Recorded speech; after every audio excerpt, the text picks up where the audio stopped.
The champagne had gone flat in Marcus. Bennett's hand the moment his. Attorney's words cut through the celebration. "Marcus, we need to talk. Privately." 20 minutes later, standing in his corner office overlooking Manhattan's glittering skyline, the 42-year-old real estate mogul felt his empire crumbling, like sand between his fingers. Everything he'd built over 2 decades, gone. The luxury penthouse, the vacation homes, the fleet of cars, the carefully curated life of excess, all of it was about to disappear. But that wasn't what terrified him most. What truly made his hands tremble as he drove home that evening was the thought of telling Elena, his wife of 5 years, that the man she married no longer existed. Marcus had met Elena Rodriguez at a charity gala 3 years before they married. She was serving champagne to guests, working her way through nursing school, her warm smile never faltering despite the condescension she faced from some attendees. He'd been immediately drawn to her genuine laughter, the way she treated everyone with equal kindness, whether they wore Armani or polyester. Their courtship had been a whirlwind, private jets to Paris, front row seats at Broadway shows, weekends in the Hamptons. He'd showered her with diamonds and designer handbags, upgraded her modest apartment to his penthouse, and watched her eyes widen with each extravagant gesture. But lately, a poisonous seed of doubt had taken root in his mind. Did Elena love him, or did she love his money? His business partner's recent divorce had been brutal. His wife of 10 years had left the moment his company faced a downturn, taking half of everything with her. "You can never really know," his partner had warned him over scotch one evening. "Not until the money's gone." Those words haunted Marcus as he navigated the city traffic, his lawyer's folder of devastating documents on the passenger seat. The apartment was warm when he entered, filled with the aroma of home-cooked food. Something Elena insisted on despite their chef being on call. She emerged from the kitchen in jeans and one of his old Columbia University sweatshirts, her dark hair pulled back in a messy bun, face free of makeup. This was the Elena he'd fallen in love with, before the personal stylists and spa appointments became routine. "You're home early," she said, kissing his cheek. "I made your favorite, my abuela's arroz con pollo. You've seemed stressed lately, and comfort food always helps, right?" Marcus set down his briefcase, his heart hammering. He'd rehearsed this moment during the entire drive home. But now, looking at her hopeful face, the words stuck in his throat. This was it, the test that would reveal the truth of their marriage. Would she stay or would she leave? He had to know. "Elena, sit down. We need to talk." The color drained from her face as she took a seat on their Italian leather sofa. "What's wrong? Are you sick?" "I'm bankrupt." The words came out flat, emotionless. The Singapore deal collapsed. I made some aggressive investments based on it going through, and when it fell apart, everything went with it. The buildings, the accounts, the stocks, everything. We're going to lose the penthouse, the cars, all of it. By next month, we'll have nothing. The silence that followed felt eternal. Elena's face cycled through shock, confusion, and something else he couldn't quite read.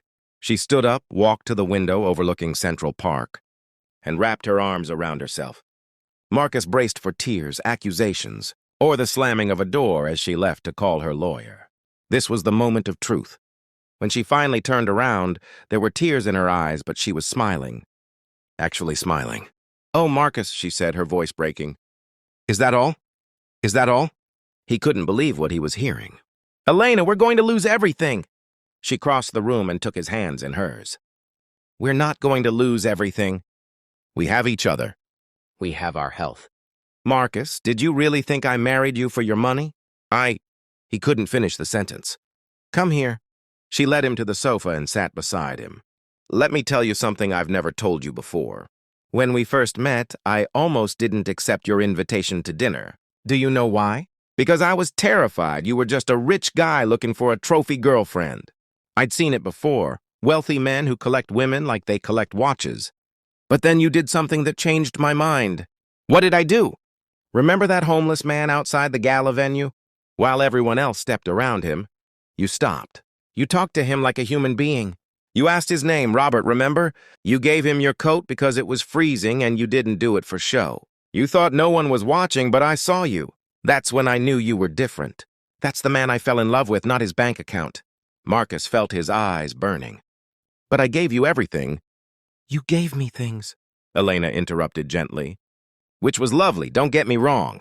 But Marcus, my favorite memories aren't the trips to Paris or the jewelry. It's that morning you had the flu and we stayed in bed watching terrible movies and eating soup. It's the way you hold doors for strangers. It's how you remember the names of every doorman and custodian in this building and ask about their families. That's who you are when nobody's watching. That's who I married. But what are we going to do? The question came out as a whisper. Elena wiped her eyes and straightened her shoulders. And Marcus saw a strength in her he'd always known was there but had perhaps taken for granted. We do what millions of people do every day. We work. I can pick up extra shifts at the hospital. I kept my nursing license current. Remember? You're brilliant and hardworking. You'll find something. We'll rent a small apartment in Queens or Brooklyn. We'll take the subway. We'll be fine, Marcus. Better than fine, we'll be us without all the noise. You'd do that? Give up all of this? This? She gestured around the penthouse. This is just stuff. Marcus, I grew up in a 2-bedroom apartment in the Bronx with 5 people. My mother raised 3 kids on a teacher's salary after my father died. She taught me that wealth isn't about what you own, it's about who you love and who loves you back. I thought you knew that about me. The confession burst from Marcus like water from a broken dam. There is no bankruptcy. The deal is fine. Everything's fine. I lied to you. I needed to know if you'd stay if I lost everything. After what happened to Richard, I got paranoid. I needed to know you loved me for me, not my money. God, Elena, I'm so sorry. I'm so sorry.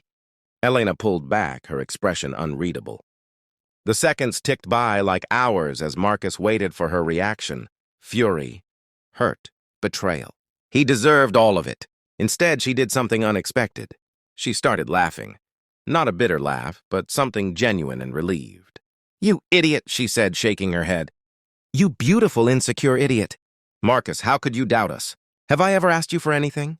Have I ever cared about any of this? No, he admitted. You never have. You're always giving to others, your family, your friends, charities. You're always the one taking care of people. Then why would you think I'd abandon you when things got hard? The hurt in her voice cut deeper than anger would have. Marriage isn't a business transaction. It's a partnership. For better or worse, remember? We said those words. I know, I was wrong. I let fear poison something beautiful. He took her hands again. Elena, I promise you, from this moment on, I will never doubt your love again. And I'm going to prove to you that I married you for the right reasons, too. And how will you do that? Marcus thought for a long moment. I want us to take a year off from all of this. Let's live simply.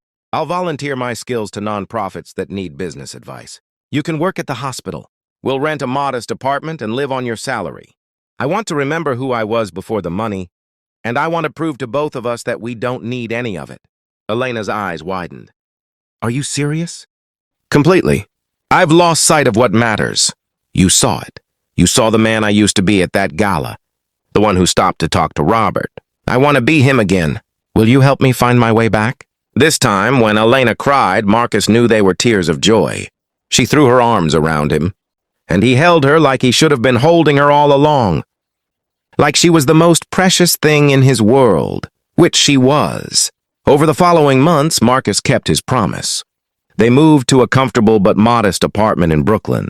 Elena returned to nursing full-time at a community hospital, while Marcus volunteered his expertise to small businesses and nonprofits in underserved neighborhoods.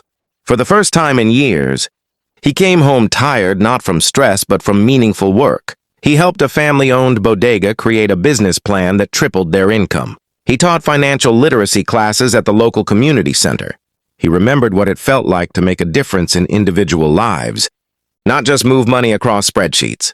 The couple learned to find joy in small moments, cooking, together in their tiny kitchen, taking walks through Prospect Park, having friends over for game nights instead of catered events. Marcus discovered that Elena was right. They didn't just have everything they needed.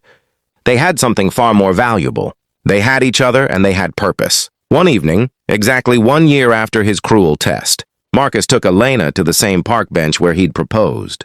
The autumn leaves were falling, just like they had that day. I have something to tell you, he said. Elena looked nervous. Please don't tell me you're testing me again. He laughed. No, never again. I wanted to tell you that this year has been the best year of my life. You were right about everything. I was so busy building an empire that I forgot to build a life. But there's something else. He pulled out an envelope and handed it to her. Inside were documents establishing the Bennett Rodriguez Foundation, funded with a significant portion of his wealth, dedicated to providing business education and microloans to immigrant families and underprivileged communities. I want us to run this together, Marcus said. I want to spend the rest of our lives helping people the way you helped me remember who I really am. What do you say? Elena read through the documents, tears streaming down her face. I say yes. I say absolutely yes. But Marcus, you know you didn't have to do this to prove anything to me, right? I know, but I had to do it to prove something to myself. You showed me that love isn't about what we can give each other in material things. It's about who we choose to be together. You chose to stand by me when you thought I had nothing. Now I'm choosing to use what I have to stand by others. As they sat together watching the sunset, Marcus realized that his test had revealed a truth, just not the one he'd been looking for. Elena had always been exactly who she appeared to be, loyal, loving, and grounded in values that transcended wealth.